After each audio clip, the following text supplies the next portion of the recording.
Good morning.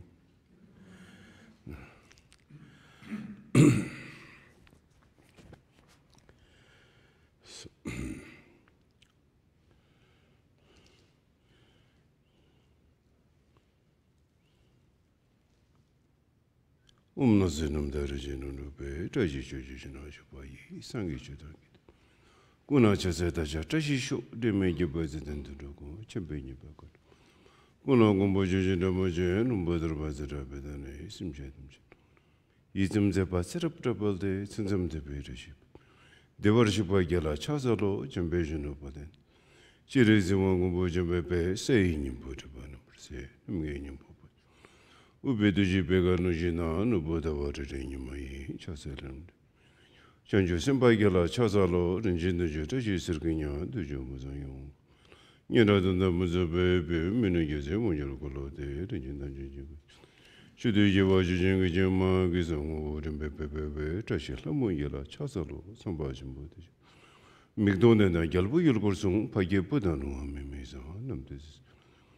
Tishola don't know she's a beware, she thinks so soon as she take Omegala, Chazalo, Dajetin Tirchavasambala, get on your words of Unjini to the Pepe.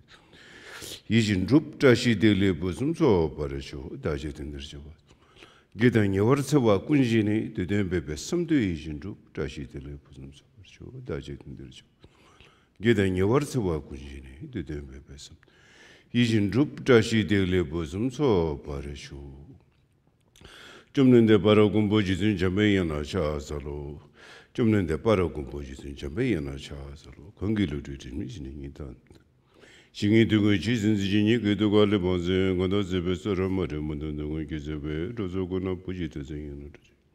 The Trageronia Monino, the Gajo, the Marimuza Dungu, Jose, and Dennis just. And then as a gazette of a good Jurajin, and the Dalo Moses and Briana, Umarabazanadi, Marabazanadi, Umarabazanadi, Umarabazanadi, Umarabazanadi, Umarabazanadi, Umarabazanadi, Umarabazanadi, Umarabazanadi, Umarabazanadi. Kurgum de Jijing about Betana Sherarinum, the Manzimajimaj. Gumbojambayana Shasa de Concetta Word of Jose Tivertona, Gumbojami. Kime Poriantum Marshu. Jizum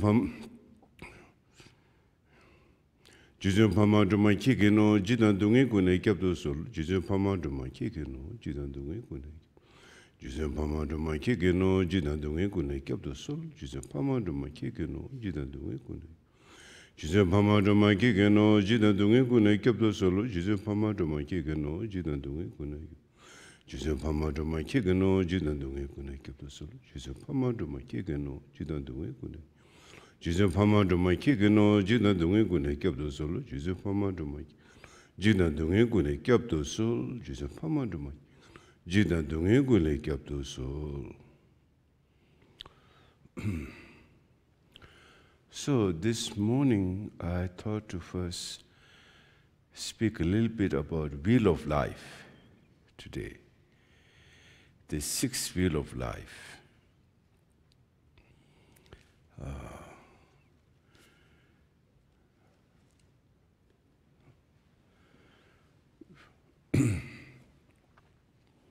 Maybe you know about that.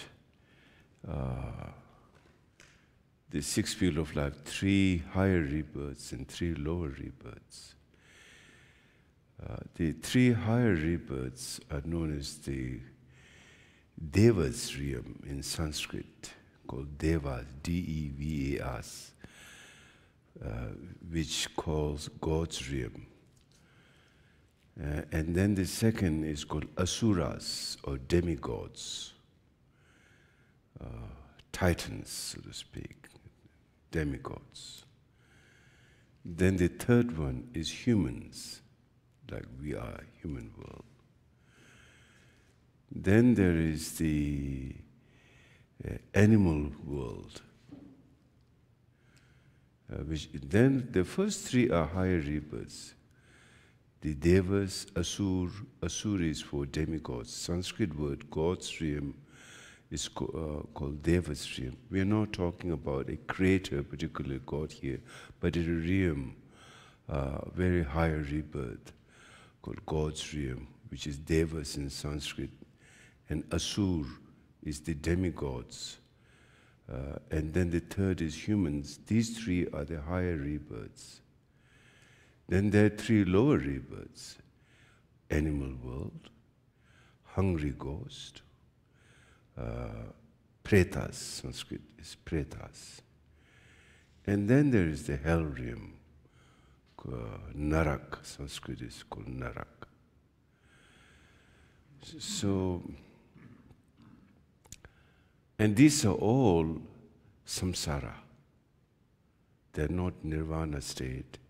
They're like samsaric state, where there is confusion, where there is cyclic existence, where there is pretty much you know what samsara is about. Always spinning, spinning, spinning. You never know what's going on. You're always uncertain what is going to happen, what could come. Very much so. That is basically no matter where you are born, whether you're born in the, even God's realm, they are also living, still the seed of confusion is there. Even they have tremendous kind of pleasure. Their level of enjoyment, their level of pleasure is far superior than a human world. So first, let's look at the human world. We all are in the human world. Human world is a temporal world. Human world, we all know we cannot live forever. We all know that we are transitioning here. No matter what, we all know we're going to die. There's no doubt in anybody's mind that we will die. So that means we're here for temporarily, no matter what. And we also know the condition in this human world is actually quite extraordinary. Because we know that extraordinary, we know we can't live forever. That's a great blessing, in fact. And I will tell you how it is a great blessing. That panic is a great blessing. We don't want to waste time. We want to make the best out of our life as much as we can. Whether we are right or wrong, but we try to make the best. Because we know you can't live forever. So on a spiritual teaching level, then someone who really wants to go deeper and try to find answer to our suffering, then we seek what is the greatest thing that we have within ourselves. And then finally, to sum it up in one word, is truly compassion is the greatest thing that we can have in our mind, the possession we have. And then wisdom, those two are the highest that we have in our life. The most precious thing, the most prized possession is wisdom and compassion. There is nothing else. We all know that. And then we strive towards that goal. So that panic push us to that. I can't live forever. I better do something, So anyway, just brief picture of human condition. And then we know why we are seeking spiritual practice. In other words, why we want to learn about ourselves. Spiritual practice is none other than learning about oneself, what possession we have within ourselves, what's the most precious thing we have, what's the most prized thing we have. That's the highest level is truly, there's no mind higher than compassion.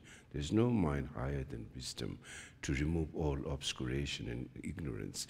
Therefore, we seek spiritual practice.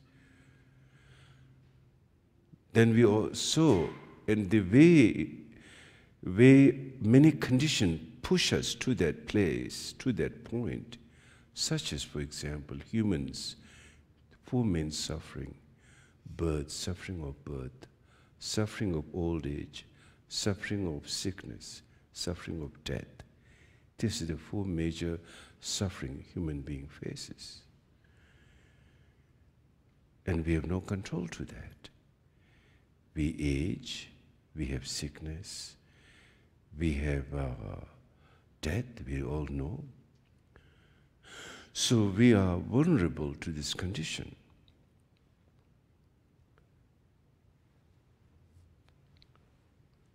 And on top of that, we all know many other kinds of suffering. Suffering of suffering, change of suffering, conditional suffering, so many things. So being born as a human, even it is a higher rebirth right now, but this is very temporal. And also it is a higher rebirth, but still it has downfall, because it can decay, we can die.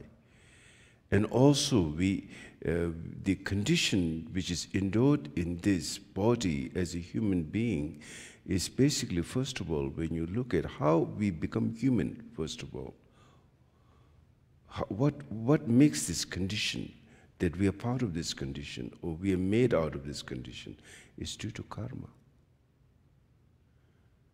It's on our deed, that which makes us human being. Nothing happens without a cause. And the cause to be a human endowed with that condition, in the first place, is our deed, karma. Definitely is a positive karma to be born as a human being.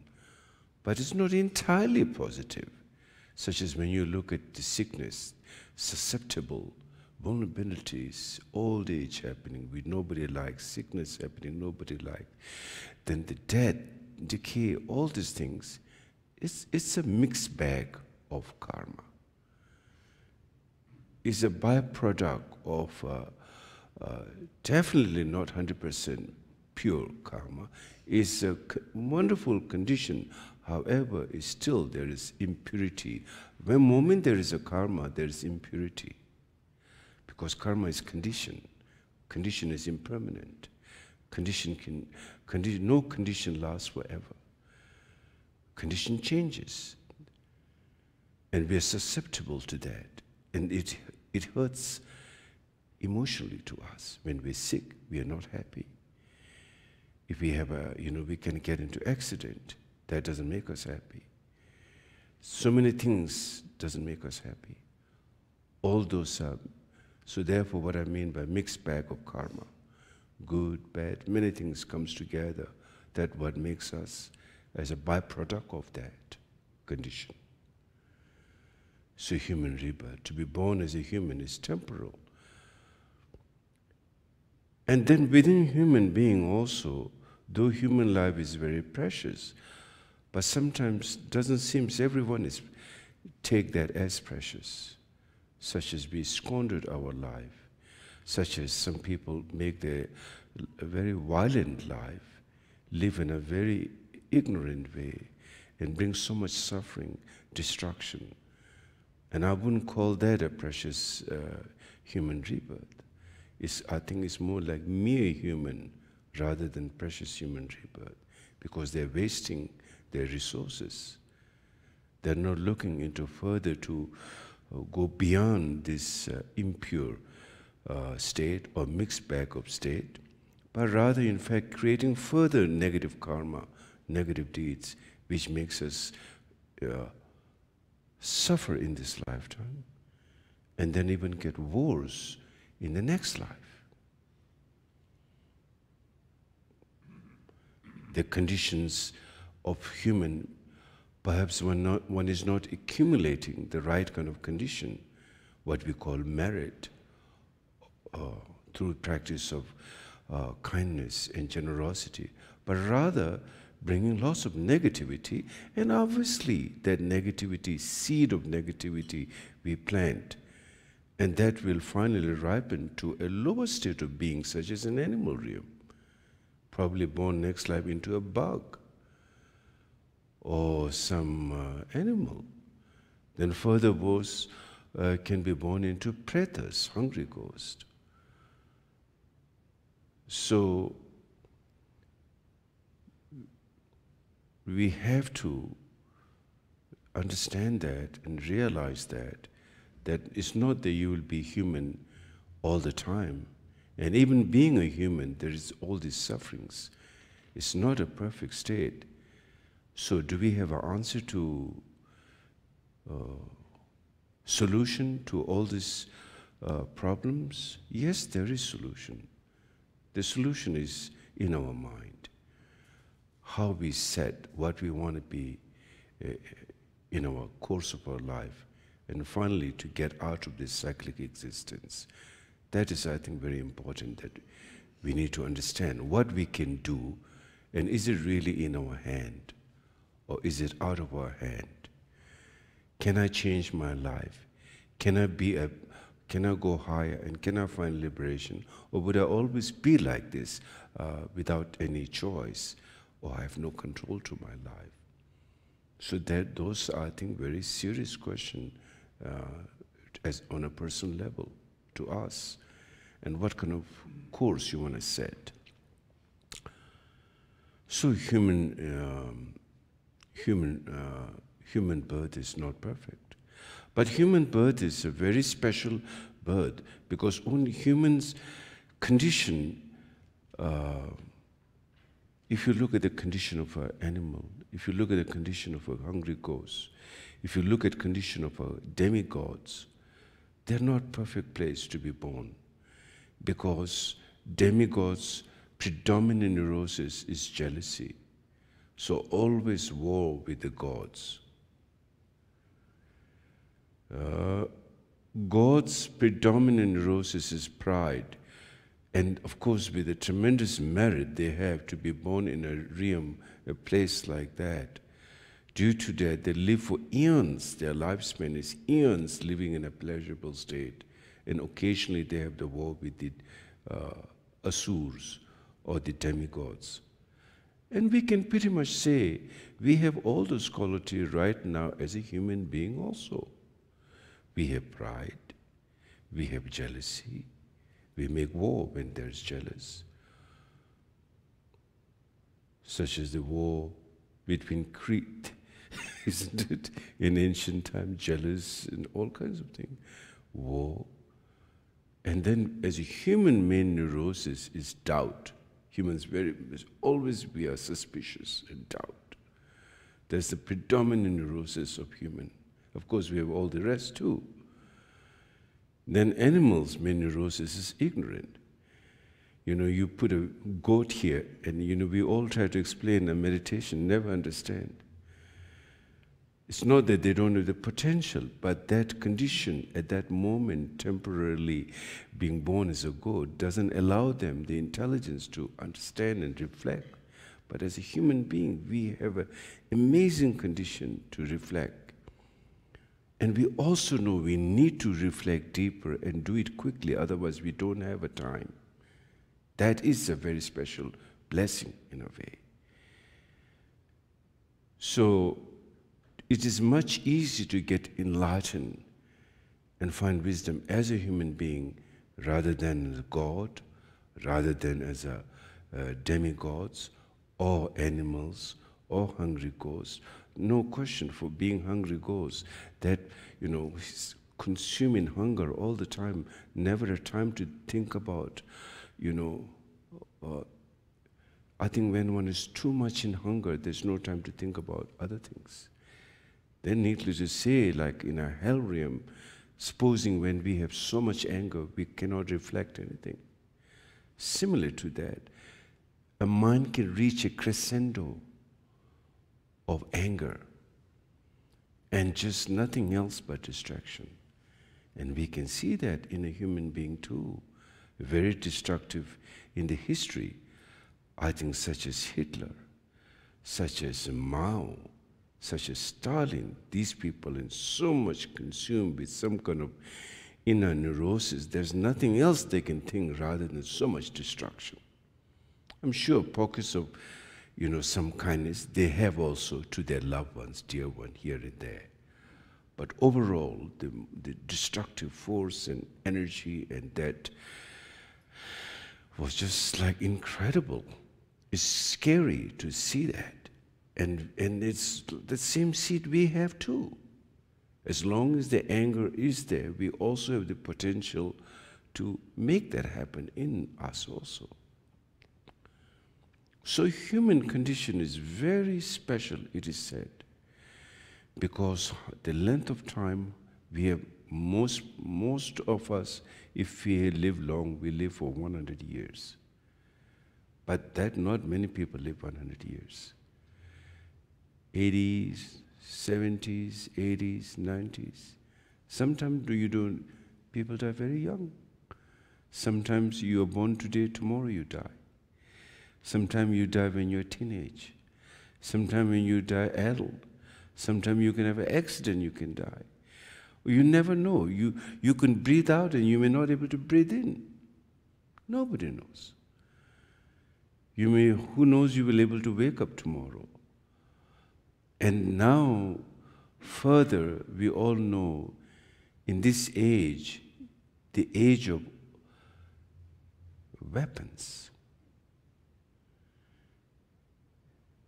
In the Padmasambhava's prophecy, it says the age of weapons. We have chemical weapons. We have nuclear weapons. The conventional weapons are like a child's game.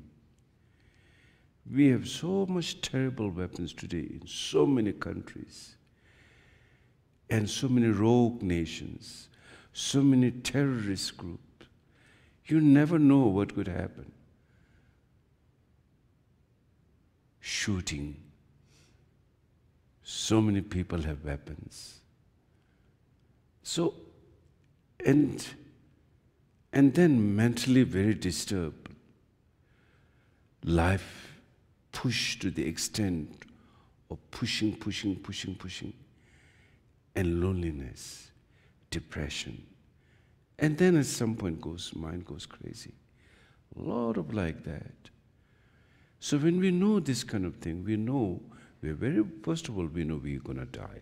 On top of that, we may have an untimely death too. Or whatever that we need to really now seek an answer to our mind, the mind which lives in ignorance, the mind which is constantly, the whole life, the meaning of life. What is the meaning of life? To put it in one word, what's the meaning of life? People make money, okay, you got money. Then what? You can't, if you make millions of dollars, you cannot eat 200 pieces of bread. So you probably will eat 1 or 2 pieces. And sometimes then people get diabetic, and then you can't eat this, you can't eat that, you can't eat the best. Only sometimes, I used to joke, the best is just drink hot water.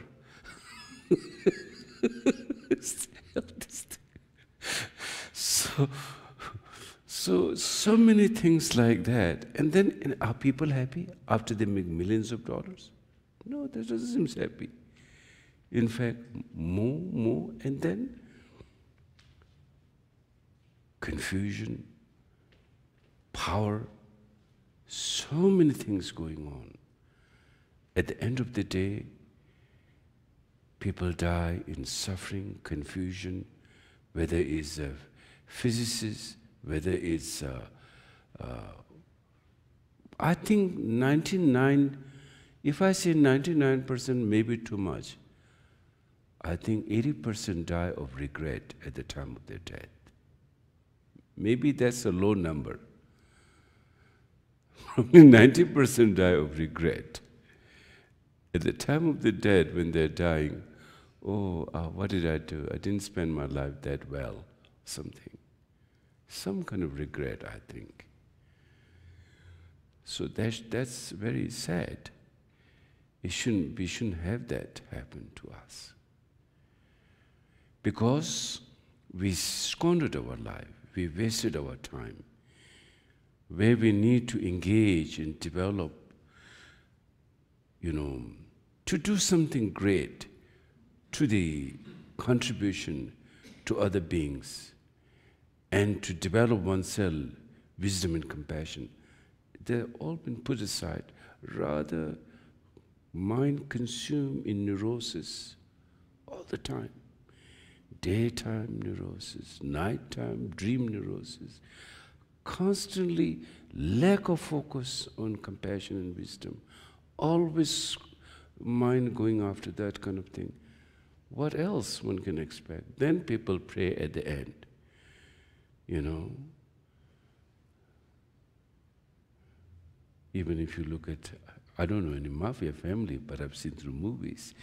At the time, then they all gathered around, you know. There's a nice service in the church, you know, make of the dead body, you know, put nice thing and nice coffin. What that's gonna do? It's a joke. When you're living, you kill all kinds of people, you do all kinds of harm and do the most terrible thing, and then at the time of the death, some, you know, nice service, you know, and the priest goes before with the incense and like supposed to go to heaven. I doubt it, that kind of mind goes to heaven. Because shame, that's a shame. So you see, you all are here learning Dharma.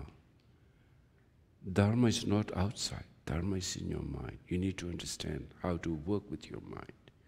Then wherever you are, that is a Dharma place.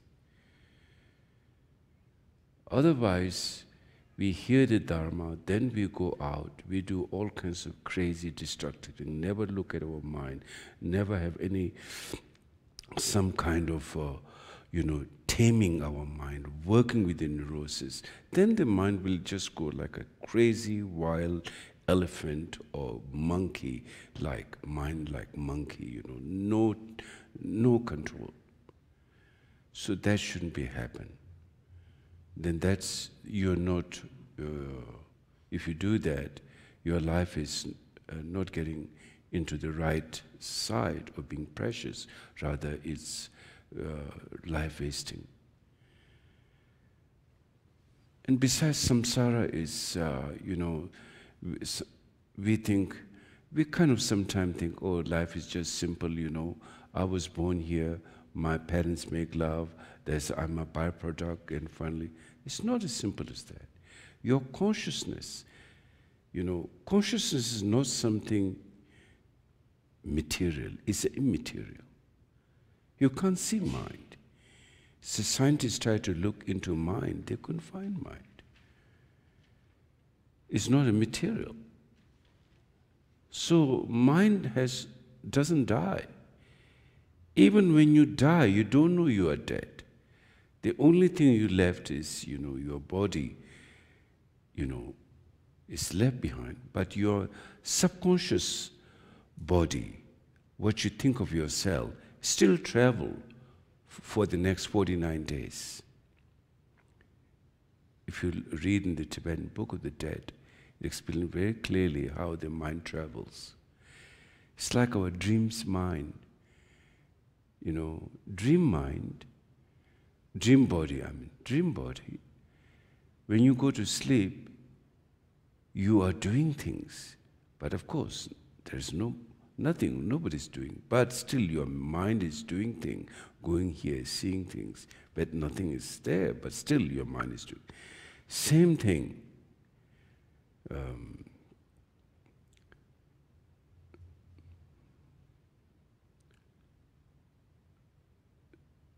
Same thing, our mind doesn't die. Mind just, that's what is known as, in the Tibetan Book of the Dead, bardo. You go through the experience, like 3 days, first 1 week, second, I think you should definitely read the Tibetan Book of the Dead. It's very beneficial, so you understand how the mind, inner mind, external element, their, you know, conjunction, and how when the external, the element of earth, the element of fire, the element of water, the element of space, as they disintegrate, your emotional support also disintegrate. Because the earth element supports your emotions. The fire element supports your emotion.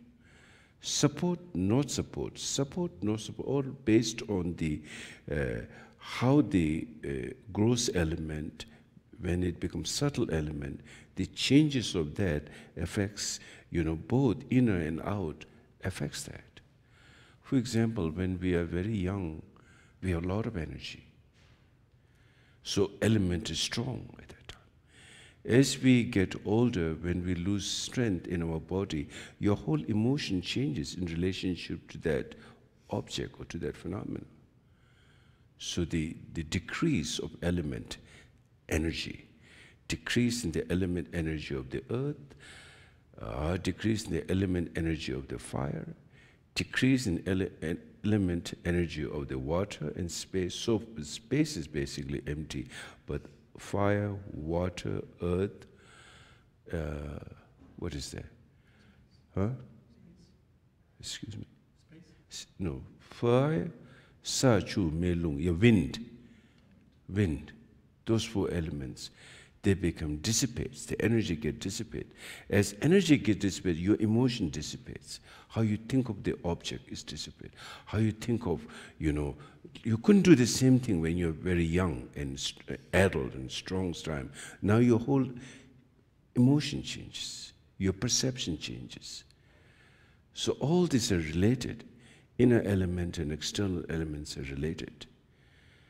And then all are, and you can also see that really is how you like when you are strong and young, you don't have interest now because the mind is not relating to that phenomena. So, if you haven't really realized the essence of the mind, then all these things you're regretful because what you thought very meaningful has no meaning. So at the time of the death, a lot of people die of regret. Then you think, oh, I should have done something really great. I just wasted just running after something which doesn't make much sense at the end of the day. So many things like that.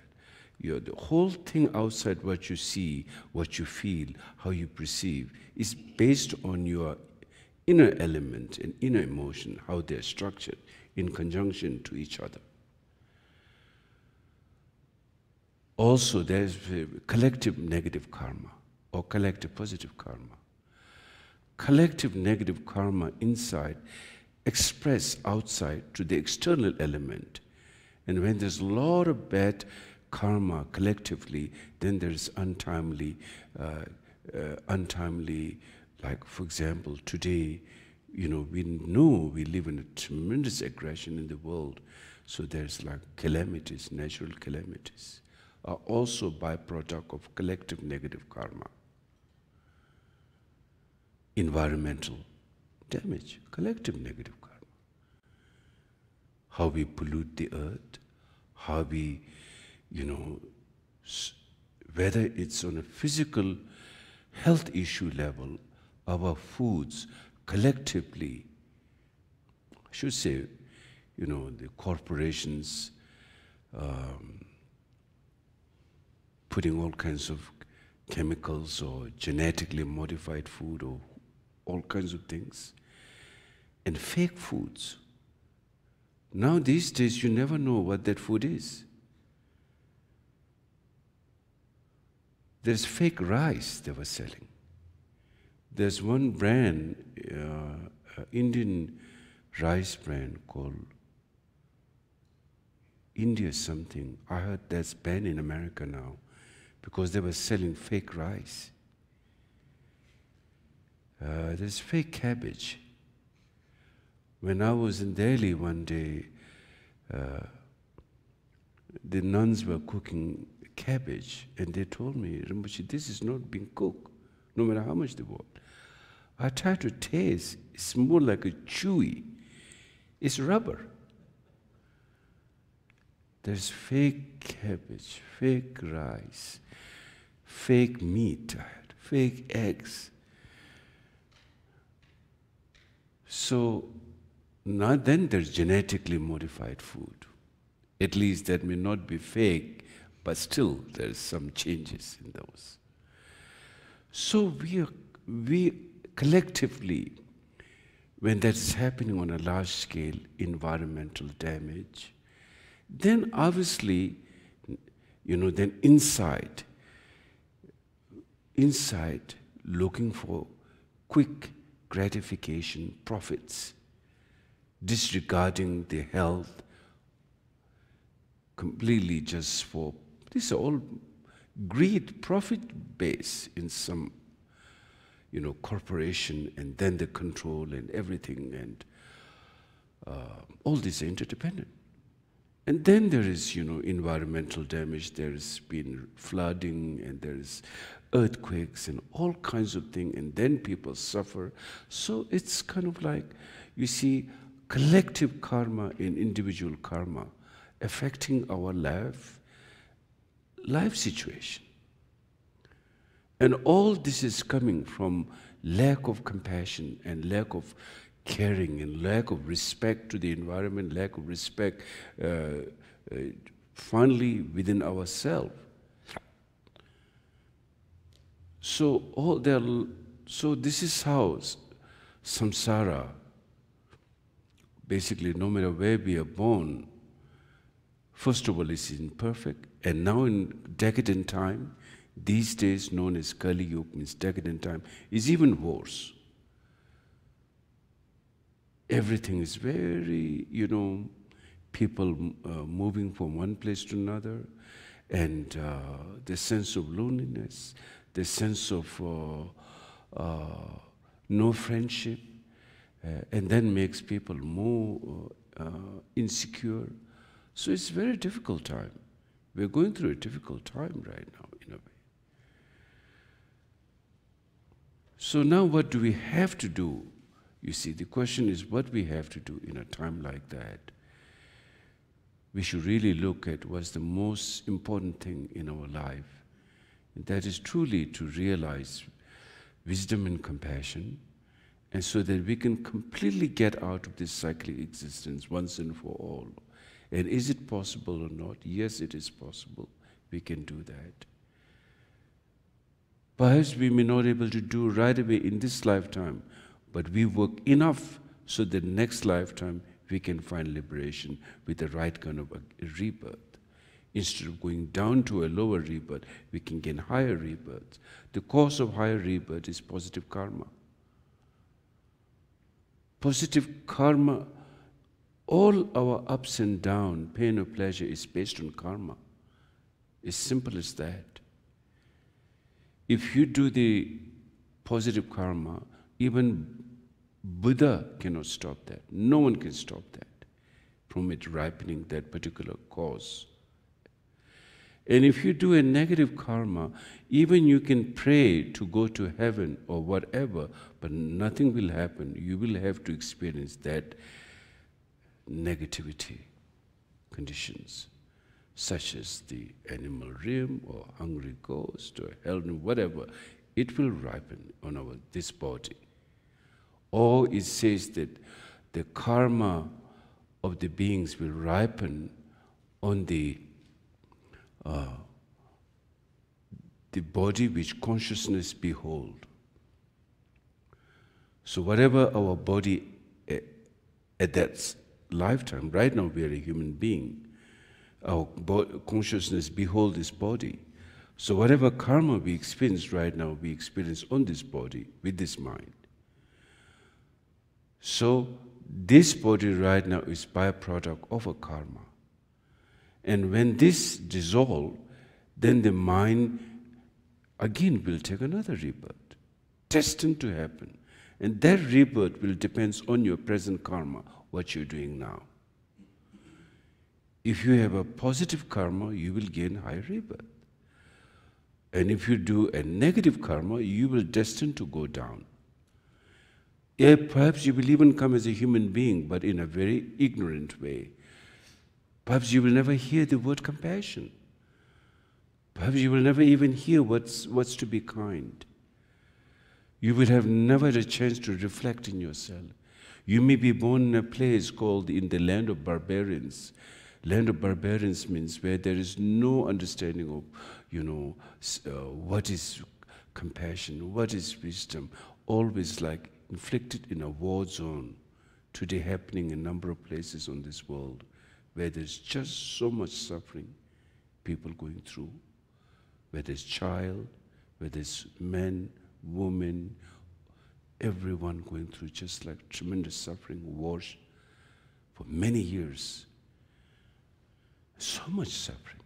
They have no time to look in, always trying to hide, and try to get some food. That's the only thing. There's no peace to look something deeper.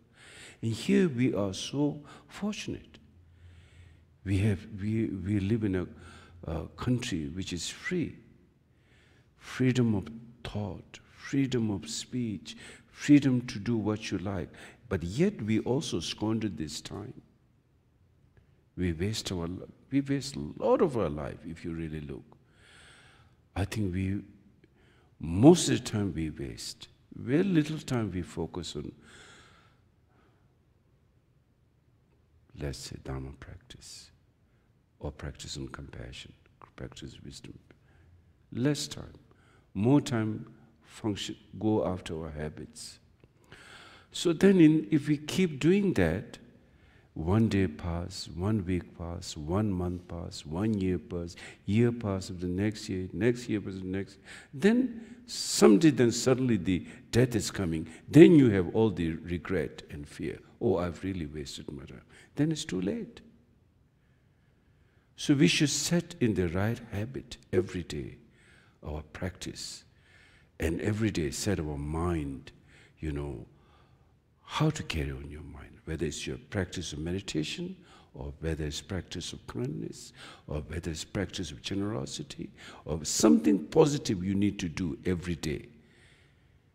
Whatever you do, whichever ability you can do, of course the best is through wisdom. You can liberate all neurosis. That's the highest. For that you need mindfulness. The practice of meditation you're carrying on. Trying to bring the meditation into all your life situation is the highest. If you can't do that, then try to bring positive thoughts and positive actions. Whoever you get engaged, always try to work environment, whoever you come into contact, try to have tolerance. And I think less neurosis overall, which means less judgment. Look to your own mind. Try not to judge other people very much. It does no good overall. Judging other people, not keeping all our faults and just judging other people all the time, we will find our mind will get more suspicious, more neurotic, in fact. It doesn't give you peace at the end of the day. It will give you more peace if you just, try to work with yourself, change yourself, make yourself a better person.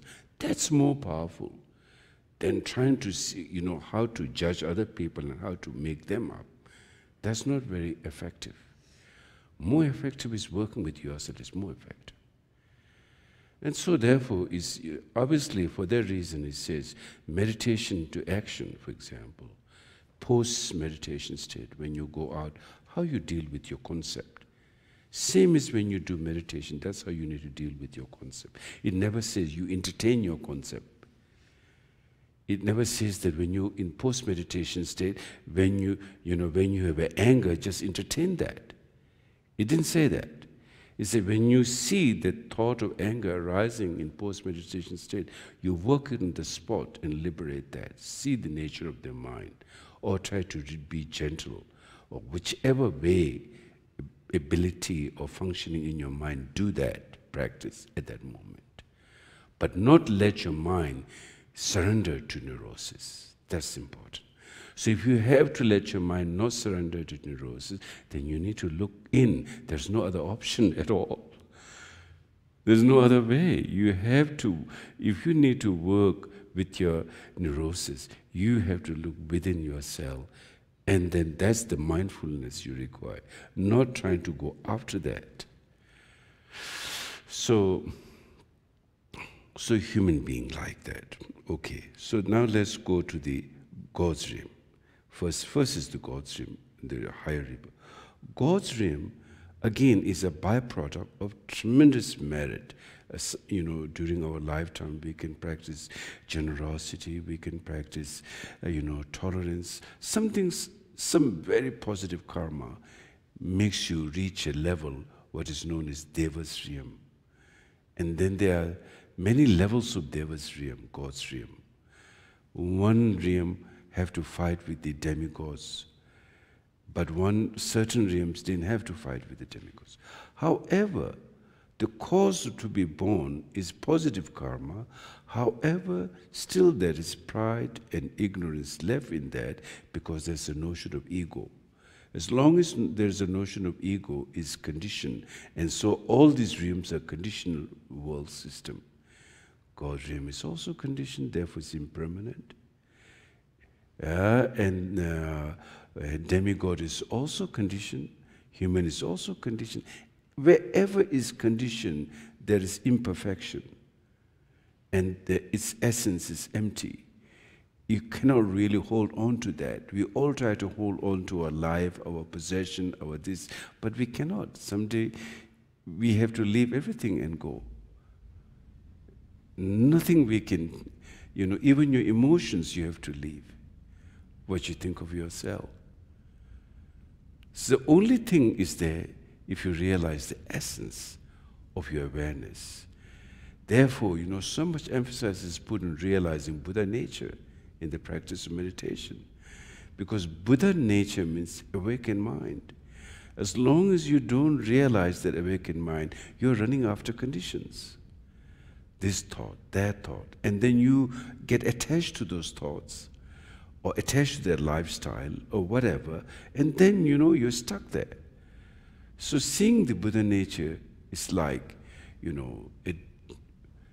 extremely important, in fact, to realize Buddha nature. Without realizing Buddha nature, we are distracted and we are conditioned by thoughts and emotion, and then attached and being trapped there. So therefore, why practice of meditation is so important, and why practice of compassion is so important.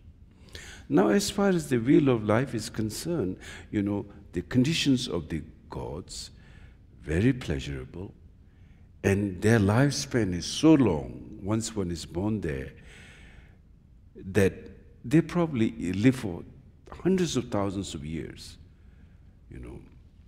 And then, after living for like hundreds of thousands of years, when they die, finally, that is the biggest suffering for the God's realm, called the God's biggest fear, suffering, is the suffering of death. And that suffering, until due to their merit, their body do not have order at all. Their flowers never decay to be born in the God's realm. Flowers never decay, body never have order, the youthful never goes away. And then just 1 week before they're going to die, then there's a sound coming from the sky saying, now after 1 week you will die. That is how they die. And then that 1 week is like the biggest torment for them, because then they know they have to leave all those pleasures. It's like someone being put in prison in a human world. Some billionaire or millionaire put in prison, give up everything, now suddenly taken to prison. Something like that, the suffering, and condemned for like 30 years. Or here, now you are now there's death coming, and you got to leave all those things, and all the other gods say, let you see far away, and say goodbye. Now we pray that you will be born back again. Actually very similar, human world also. One moment there's a dead body, where, right now we have people, our relatives, friends, everyone very close. But when you die, people are not going to come close to you. Your body is kept in a mortuary, and then people come and put a flower and said goodbye.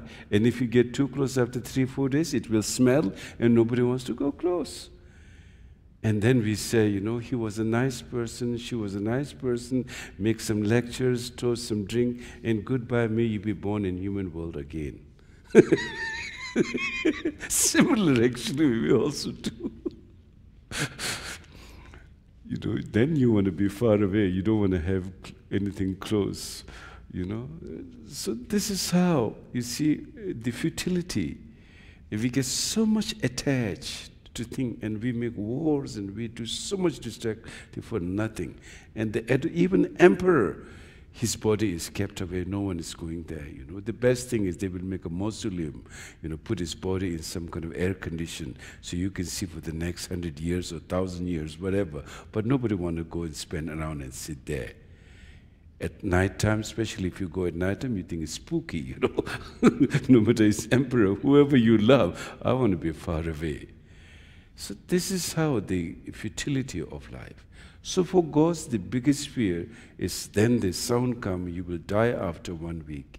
And then they look through their foreknowledge, because they have foreknowledge, where I will be born.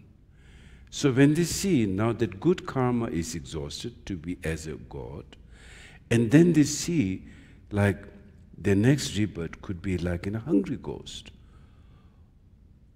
or to some lower realm, then tremendous suffering. It says that week is like incredible suffering, and their body gets order, their flowers get withered away, and all the other gods keep you far in distance, and they just pray, may you be again born in the heavenly realm, like that, that's it. It's just similar to human being, actually, isn't it, really? It's just a question, they're slightly different conditions, but very similar. So same thing in the animals too, if you look. The animals, like, let's say, 2 birds or goats or horses, they love each other, kind. But then when they die, then, they just smell a little bit and then they leave. Futility. Then, so God's realm suffering is that. Then the other God's realm suffering is fighting with the demigods.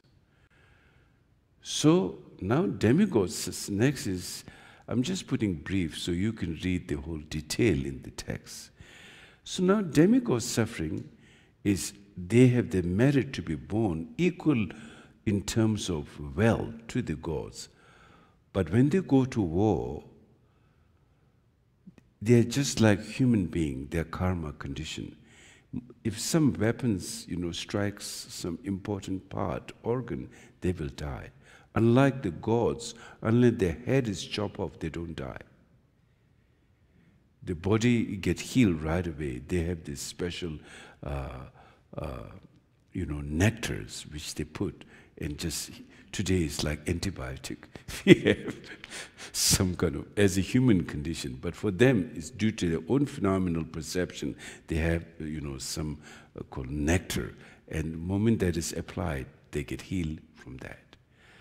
So much suffering, whether one is born in the God's realm, is not perfect place. You can have pleasure for eons, but then there's an end, it will come to an end.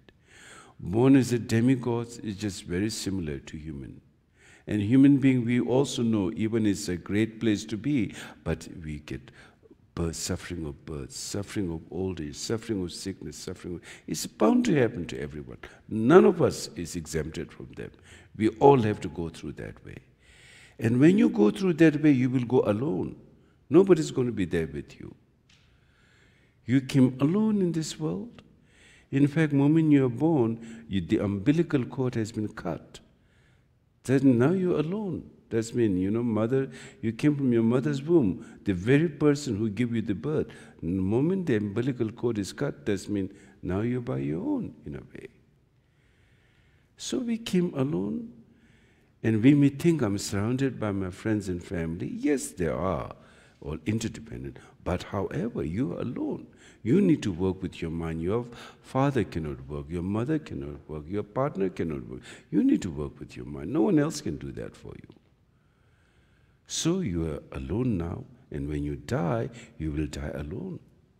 Yourself, there's a saying in Tibetan, you hear, you will not see that. Today, most of you are probably not farmers.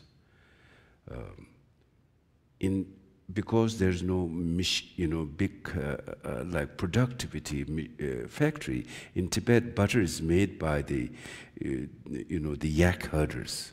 So sometimes there's yak hair in the butter. So they're saying, like you take the hair of the butter out, you will go alone. So you came here, you will go alone. So therefore, like that hair, you have to make this journey by yourself. You may think there may be, somebody there, or savior here, or my friends here, but you came alone. You have to go alone. So therefore, when you go alone on the passage of Bardo, who can help you that day is your good karma.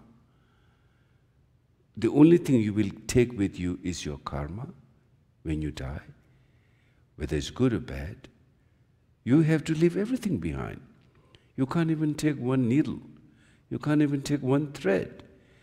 Everything you have to drop, even your body you drop. And then you have to go alone, this consciousness alone, and face all the consequences of that karma at that time, whether it's good or bad. So therefore, that when you go through that Bardo state, even right now, going in human world, we see the, all human suffering. Needless to say, that when you go through the Bardo state, when all those things coming, sight, sound, smell, heightened, because now, right now, our mind is in a casket in this body.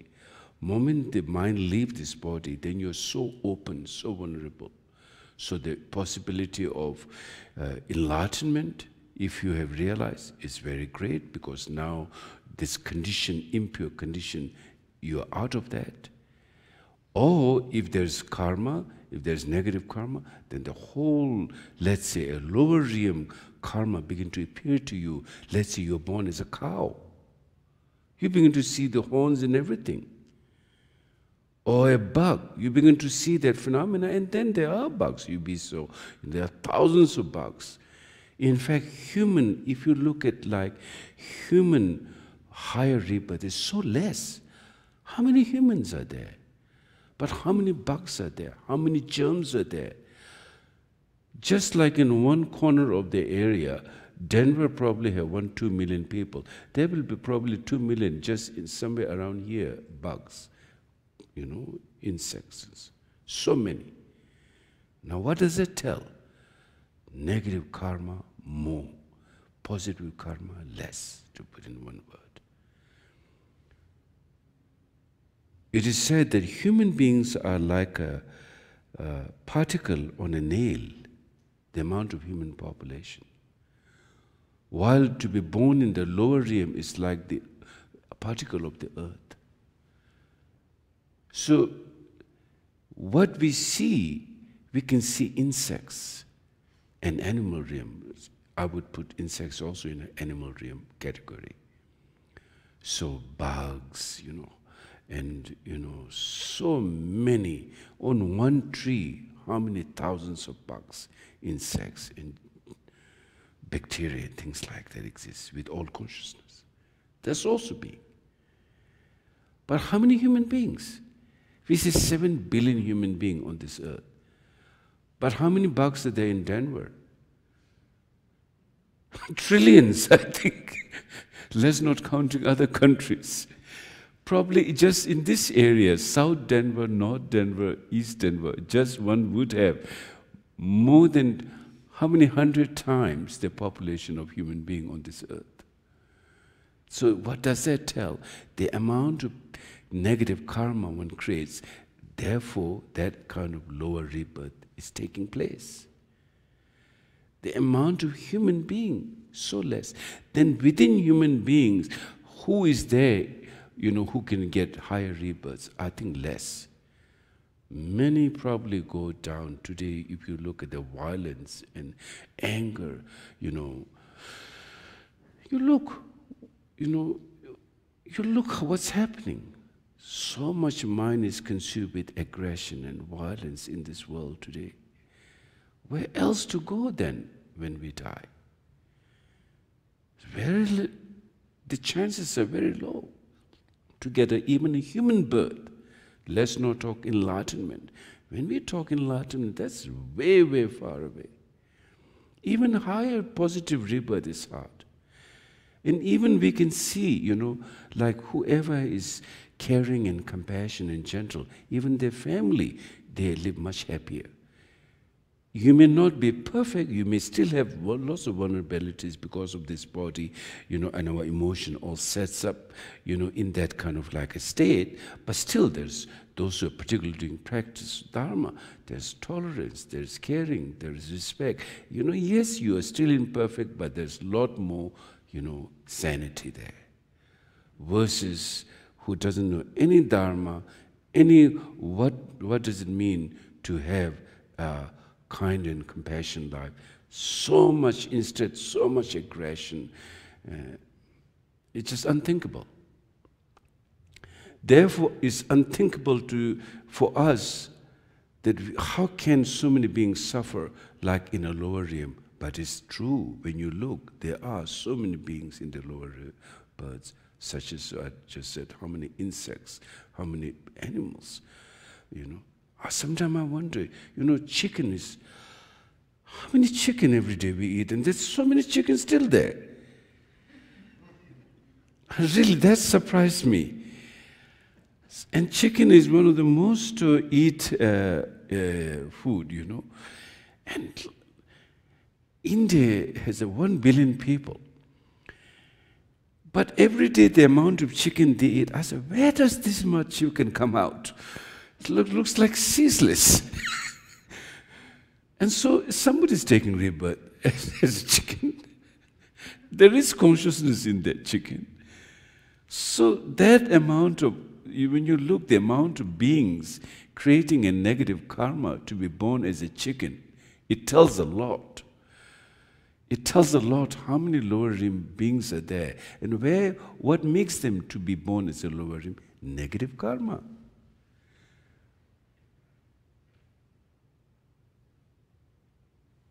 No other cause. It's negative karma.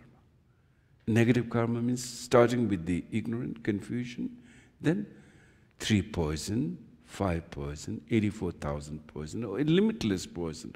And basically all self-centered, closed, ignorant mind, and that is the byproduct of that.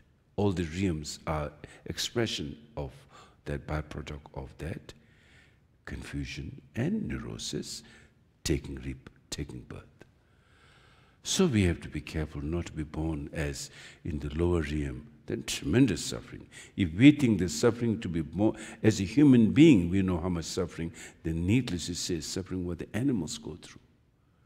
Even our pets, the nicest animal is the pet, your dog or cat. They also have no power. You're caged in your house. They cannot leave. If you want to take them for a walk, they have a rope you're carrying. They have no freedom. That is the best animal. Yes, they get a wash, and and sometimes, I heard dogs have birthday party. If the owner feels that's okay, fine, or they even have like counseling,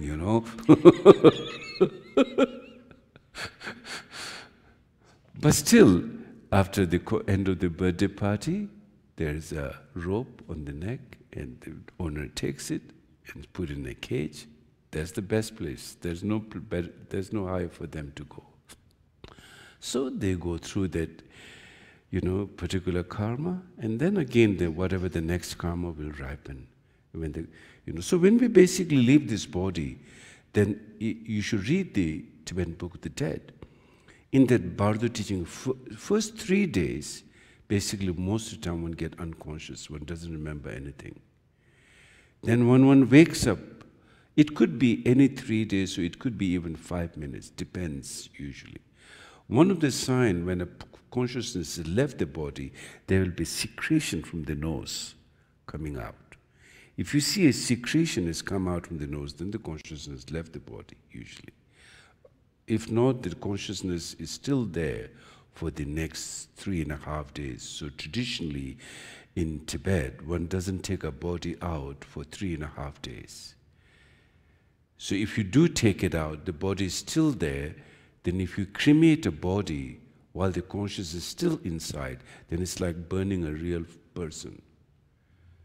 So, for example, high lamas or yogis, yoginis, men and women, those who have done meditation, those realize the nature of their mind, when they die, they just die ordinary.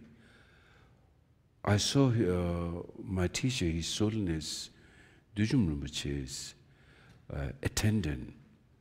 When he died like this, his head went down, just like that. Then it says that those who realize the nature of the mind, after all the outer element dissolve, then from here is our father's semen when we are conceived, and the mother's essence blood. They come here, both of them join in the heart, and when they join in the heart, then there's a blackout.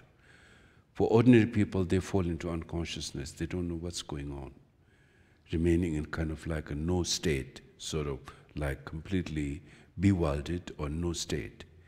But for meditators, those who realize the nature of their mind, the moment they touch, then the dawn of enlightenment shines to everyone, in fact. But for ordinary people, it's so fast you don't realize the nature. But those who have realized the nature, then the dawn of enlightenment shines. So the dead body like that, the head goes straight after that. They took pictures of that. 14 days he remained in meditation. So during that time, the doctors did tests. When 16 Karmapa passed away in Chicago in a hospital, so they said, this is in Tibetan tradition, when a High Lama passed away, they don't die just like that. So then they let the doctor put their hand here. Heart is warm. Clinically dead. Clinically dead. But when they put the hand here, the heart is warm. The mind is still there. So then they remain in meditation for some for 3 days, some for weeks, some for 2 weeks. Whole time, the mind is there, clinically dead. No breathing, nothing. Doctor said clinically dead. And then very powerful, during their time, no prayers should be done loudly. If people do prayer, it has to be done far away, because there is the most powerful state of enlightened mind. And people around everywhere feel very peaceful, the power of that, at that time, the mind going through that. And then after 2 weeks, then they took picture. The day his mind left, secretion came and the head went down, like that. So,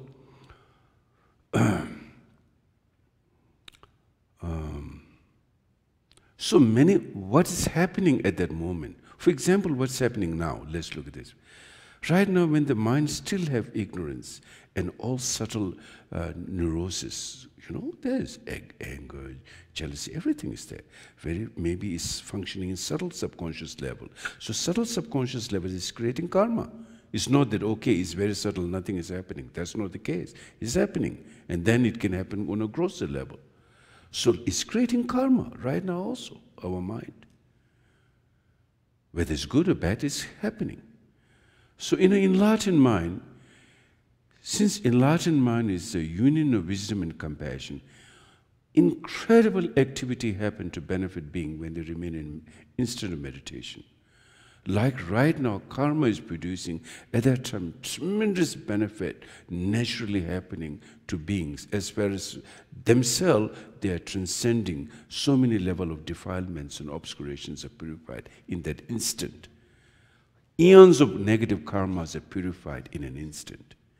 It is said that, the greatest way of purifying obscuration, one is compassion, mind of compassion, purify obscuration, and then the highest is wisdom. When you realize the nature of the mind, is the union of wisdom and compassion. So in an instant, if you can remain in an instant, it is said that when an ant will climb from here to here, eons of negative karmas are purified. That's how powerful that mind is, you know. Compassion, wisdom, realizing that compassion, wisdom. So even you don't realize wisdom, let's say, but when you have compassion, tremendous compassion, again, thousands of years of negative karmas are purified when you have tremendous sense of compassion. Let's say you see the suffering of all beings and you really feel like, okay, let me do something for them. That mind alone has so much power to purify your ego, egocentric neurosis. Truly. You see that ego, you see the suffering people going through, and that mind can shine through and purify your own obscuration and benefit other beings. It gives you the rise to realize something deeper and transform you, and then you are able to benefit other people to transform themselves. So therefore, it's very important, you know, in the basically Dhamma practice, first thing in the morning you do, you take a refuge, and then you take bodhicitta. May all beings be happy and be connected to the cause of happiness. May all beings be free of suffering and be free of cause of suffering. And may they all have equanimity without attachment and aversion. Equanimity here doesn't mean like kind of a blank space, but mean truly like, you know, without neurosis. Seeing the true nature of mind is what it meant, equanimity. You know, right now we have not much equanimity. We have attachment to our own side, and we have hatred to the other side, aversion to the other side.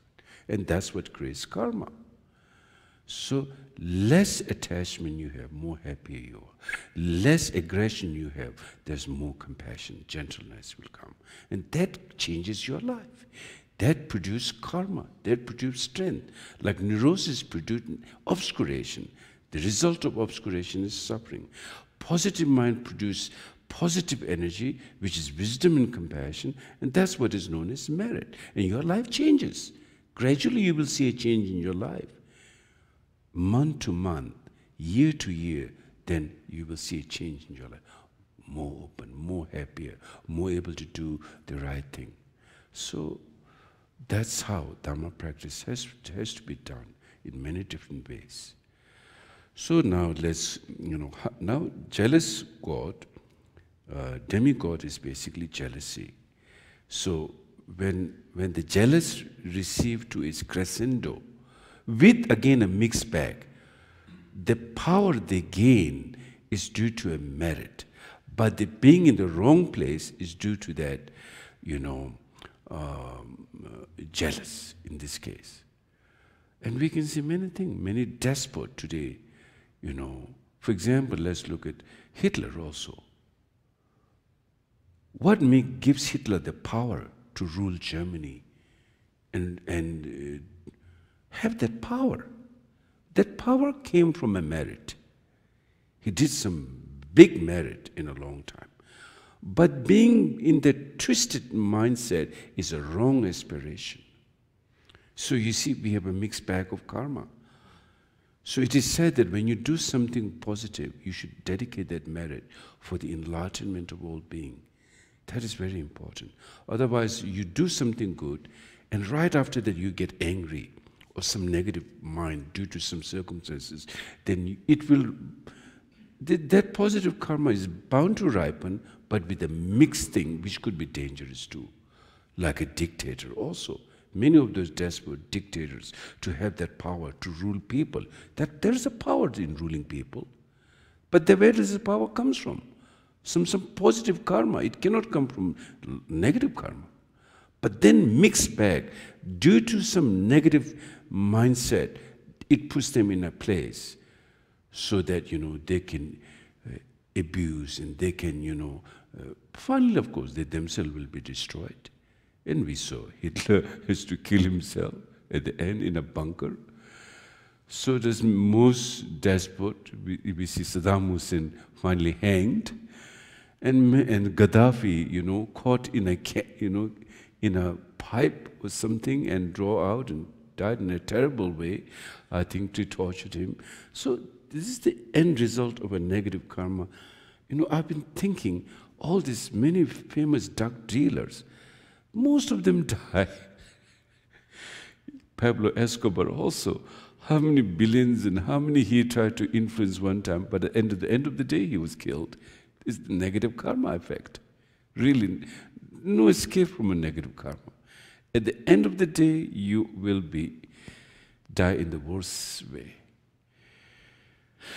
So, anyway, demigods mean predominant thing is jealousy. So we have to work with our jealousy. Otherwise, we can be born into demigods if our jealousy is not tame.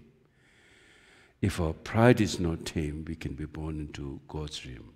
If our jealousy is not tame, we can be born in the jealous God's realm with the merit. And then humans, we already know. Now human is, that condition is really special, especially those who are really following the path of wisdom and compassion. Then there's no proper vessel than that, because it pushes to do it fast. And so, tremendous blessing from that. And you should read the books, more detail. Then animals realm, you know, they've been all suffering of animal realm. If you look in the ocean, you know, all those little fish, when we see, just instant going there. It's fear constantly. The big ones are eaten by the small ones. Small ones are eaten by the big ones. We see the barnacles on a whale, and of course here we write poems. Oh, beautiful whales with the barnacle. But all those barnacles are karmic debt, being eaten. That being is karmic debt. Eaten by all those small insects from inside and outside. Tremendous suffering. We all have karmic debts. So in the practice of and of course, how do we pay back those karmic debt? The compassion mind can purify that. And then there are practices, for example, the fire practice, Ryosancho practice, is a practice to pay back karmic debts.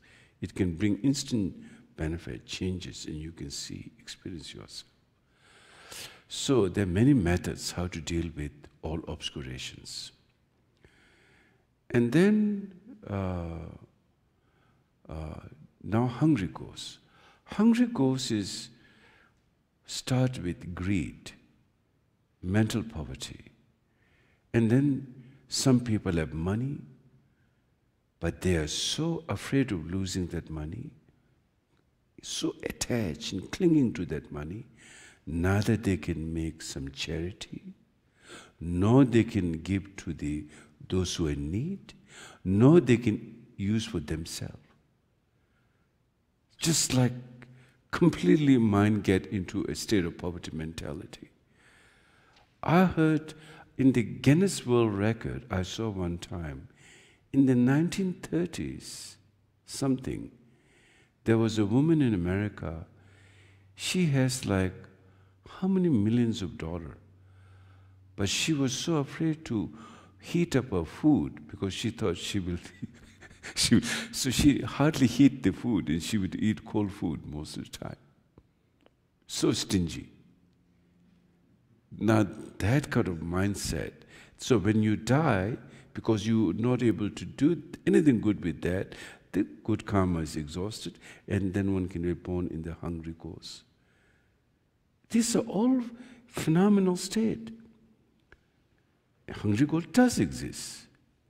The crescendo of greed makes you in a phenomenal state of that situation. We all know every human being has a different situation. Same thing in hungry ghosts also. It's like that. To be born there is due to that. So much, you couldn't do anything good. You just collect. Neither you can eat, nor you can give. No good, that money. The best is able to use the money for good purpose, then it's really very good. I think Bill Gates doing a really great thing. Not only he does good thing, but he inspires other people to do good. Sometimes I think maybe he's a bodhisattva. to do on a large scale, to being so much medicine and this and that and education, really incredible. And he said he's going to give like 90% of his wealth or whatever, dedicate to everyone. And I saw in Seattle, like number of buildings, all dedicated for philanthropy, offices, where he have hundreds of people working there, all based on what to do good in this world. That's a great practice, incredible great practice. So that to have money, then is worth it, to do great to others and benefit himself. But to have money and not to use, neither able to eat, nor able to do, many people like that. Then, do waste money for wrong purpose. Then all good karma is exhausted, and then this suffering will happen, nothing else. So greed is a terrible thing which can lead us to be born in our future lifetime into hungry ghost realm. Then there is the last one, is the lowest realm, is called hell realm. What is hell realm? Hell realm, the very cause of hell realm is anger. Tremendous anger, all good, then many merit is exhausted. Anger can destroy, is said, in an instant, 100 years of merit is destroyed by emotion of anger. It says 100 years, instant of anger. That powerful. So only good thing is, we have been here for like endless time, sort of, so billions and billions of years. So even we wiped out 100 years, still there is some left, I guess, merit.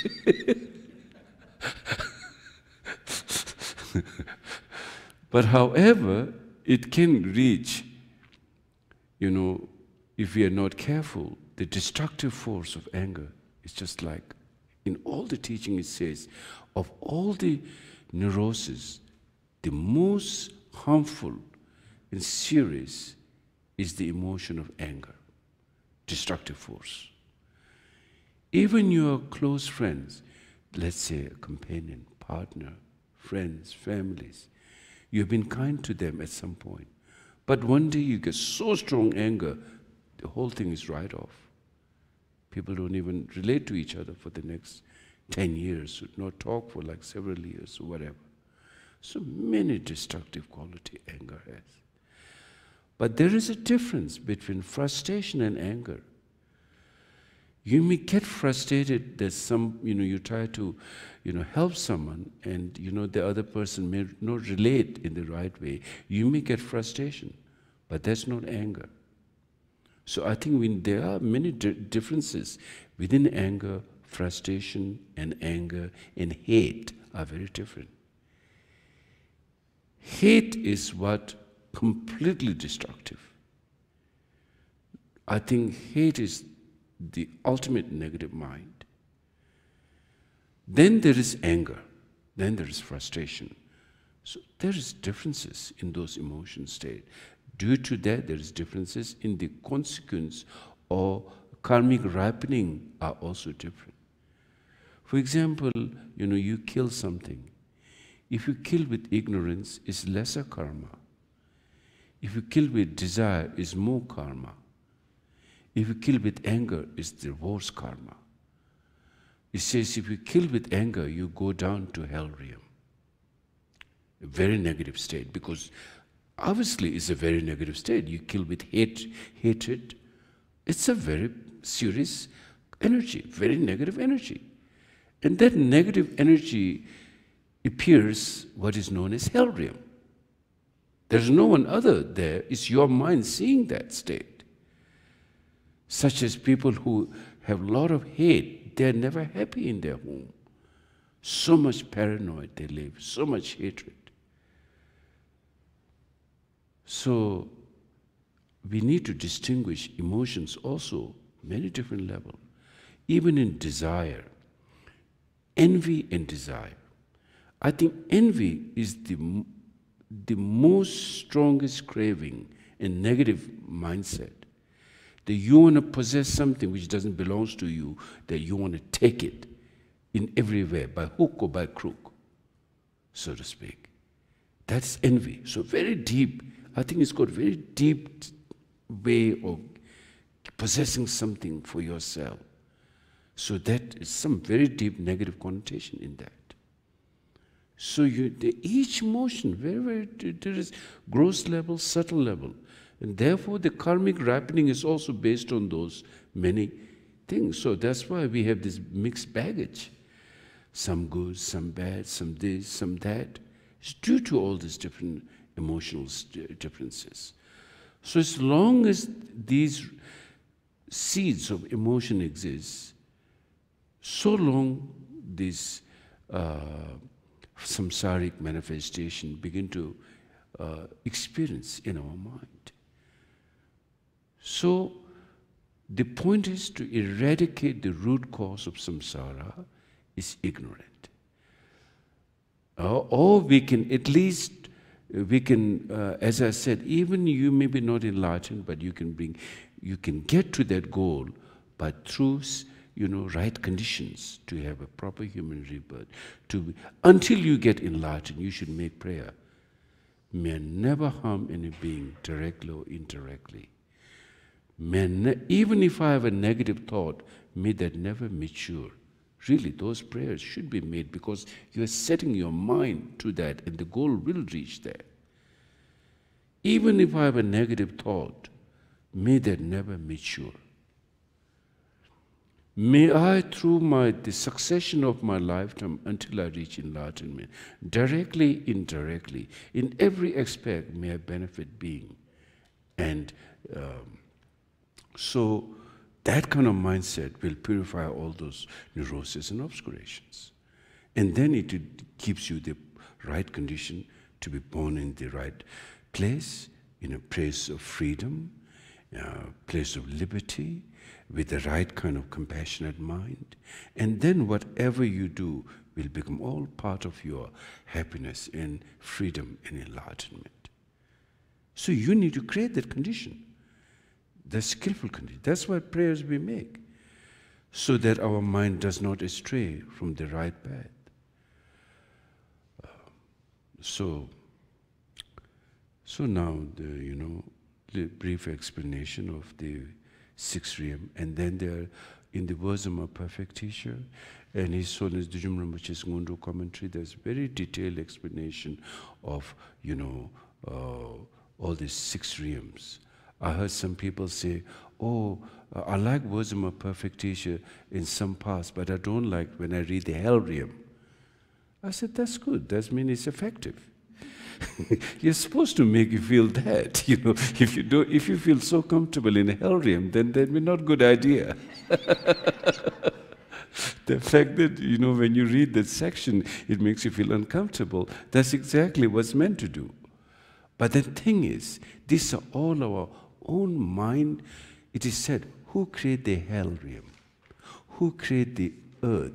It says like a molten iron, so negative experience. Who created that? Nobody else, your own mind. All the six realm is your own mind. Your mind created. There's no one beside your mind creating that. Let's say you get into a fight, there's a lot of something happen. You're again created by your own mind and you create that energy. So therefore, it says, please make your mind gentle. It says in the mini Dharma, please make your mind gentle.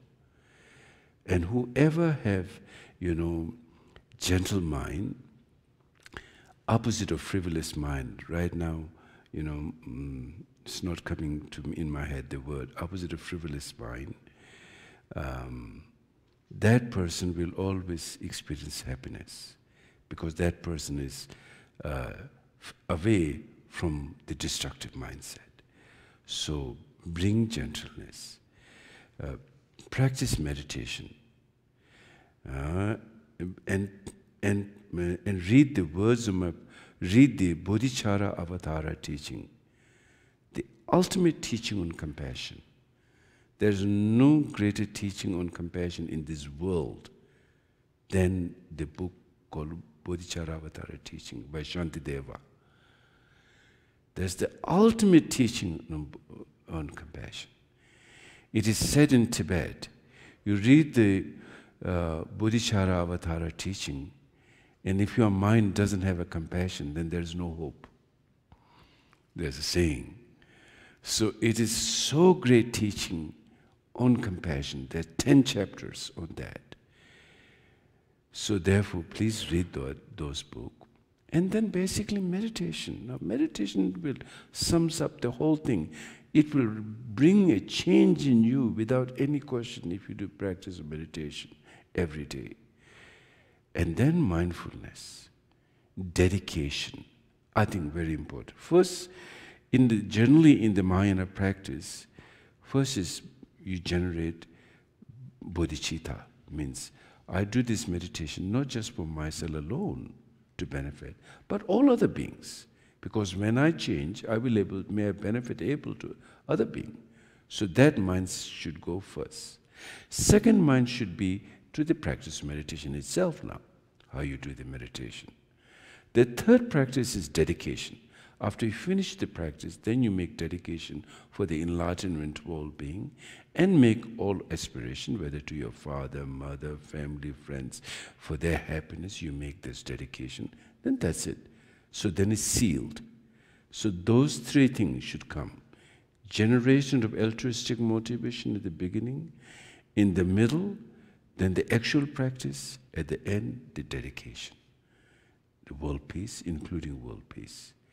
And then that's it. That's how a practice has to be done.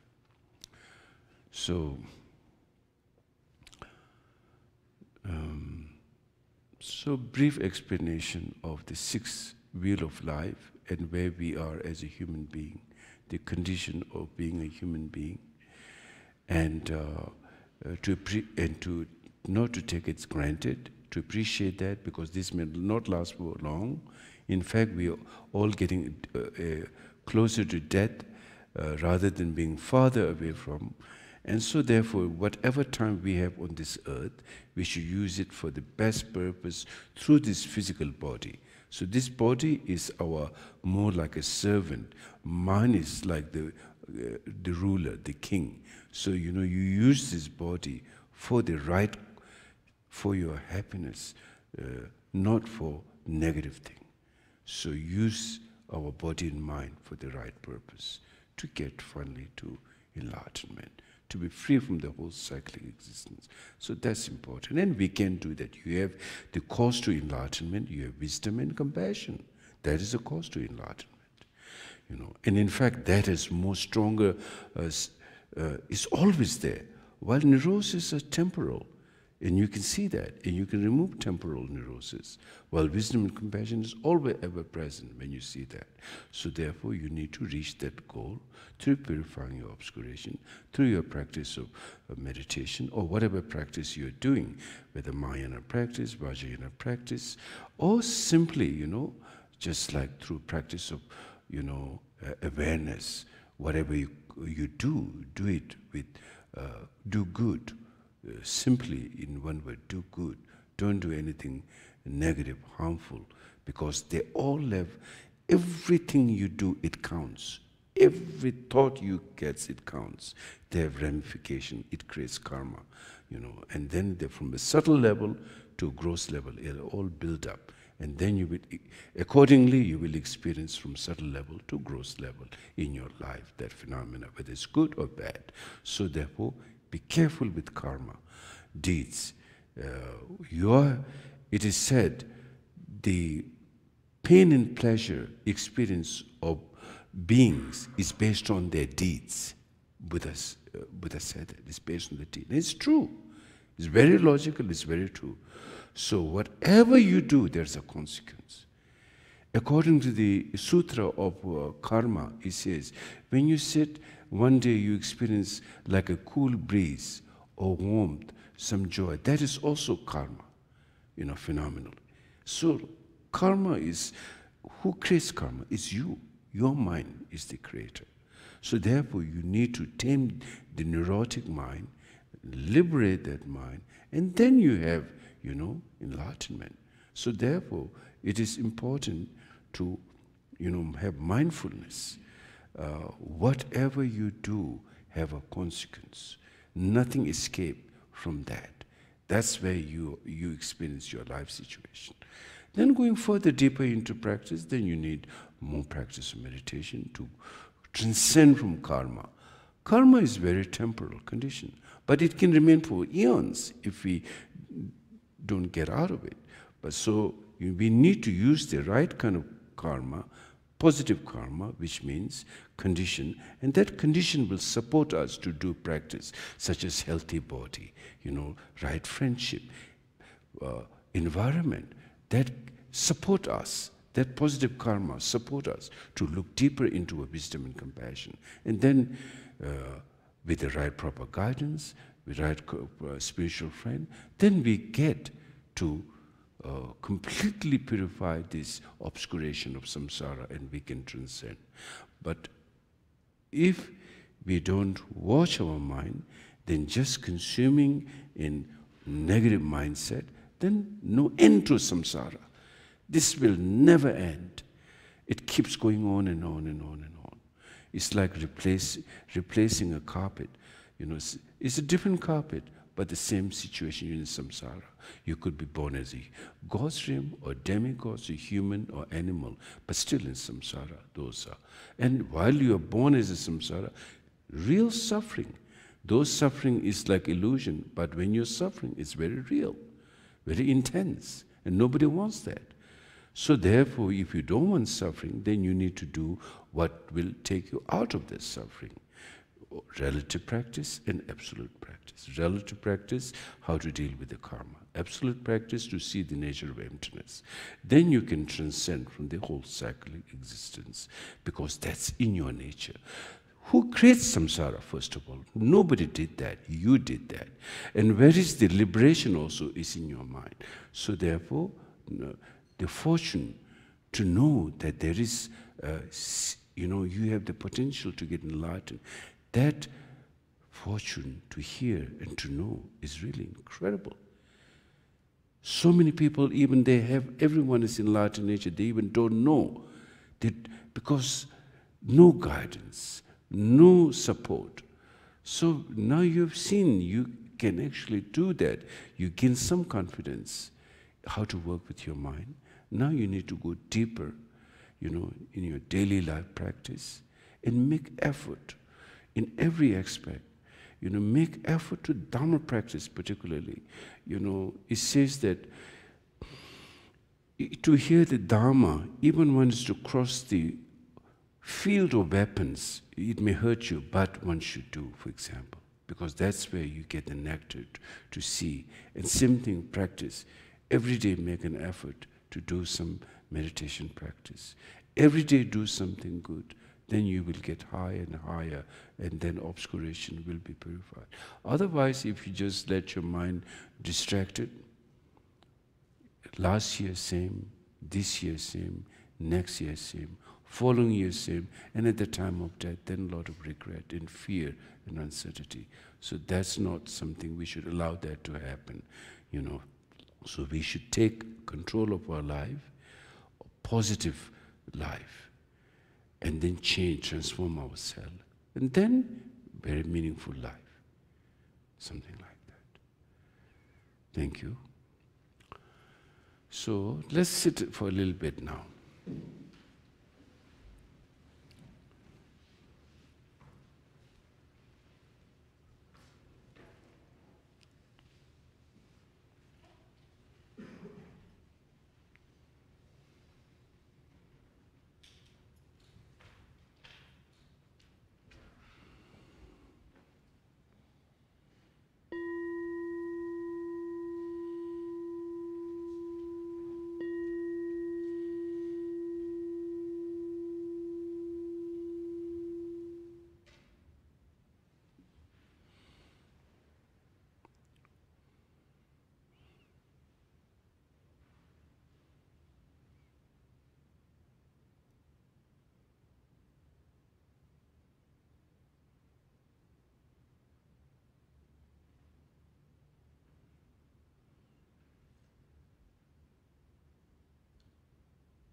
World Peace Prayer.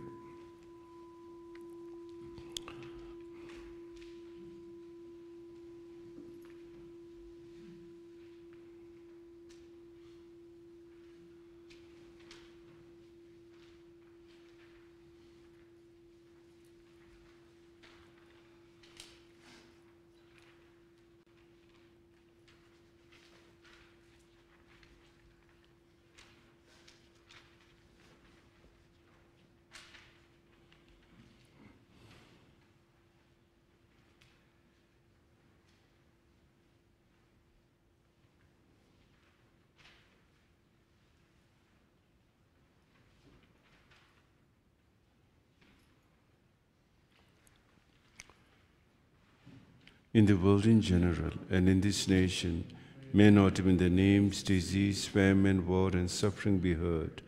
May virtues, qualities, and merit and prosperity greatly increase, and may continuous good fortune and sublime well-being perfectly arise. In the world in general, and in this nation, may not even the names, disease, famine, war, and suffering be heard. May virtues, qualities, and merit and prosperity greatly increase, and may continuous good fortune and sublime well-being perfectly rise. In the world in general, and in this nation, may not even the names, disease, famine, war, and suffering be heard.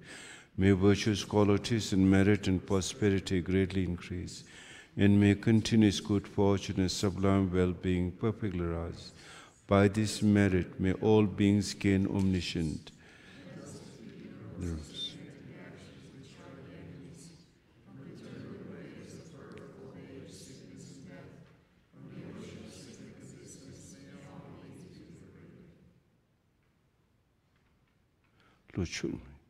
Lo chulo yuru ching, chu lamdu dubar ching, lamla parchim meba ching, tuna yizu chibar ching.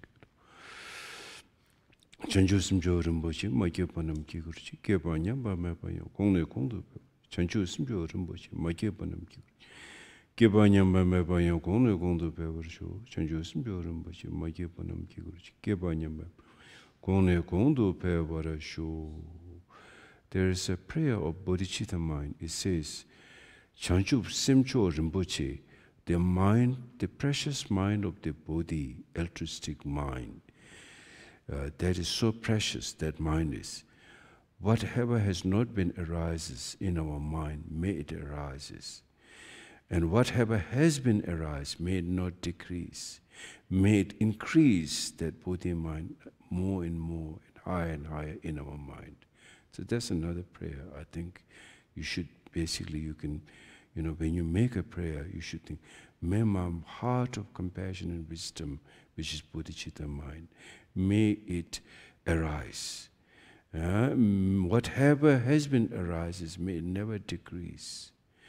In fact, may it increase that mind more and more, because that mind is the one which will lead ones out of this cyclic existence of samsara. And that mind will lead other beings out of the cyclic samsara. Therefore, there is no mind greater than that mind, the mind of the Bodhi. So therefore, we make prayers to Buddhas and Bodhisattvas. May that ripen into our hearts and mind. May all beings ripen that into their hearts and mind. And finally, may the samsara become exhaust. The samsara become end. Infinite beings, my father and mother, and the rest of the sentient beings, not just human beings alone, but wherever the space prevails, beings prevail. Wherever beings prevail, there's karma prevails. Wherever there's karma, there is suffering, condition.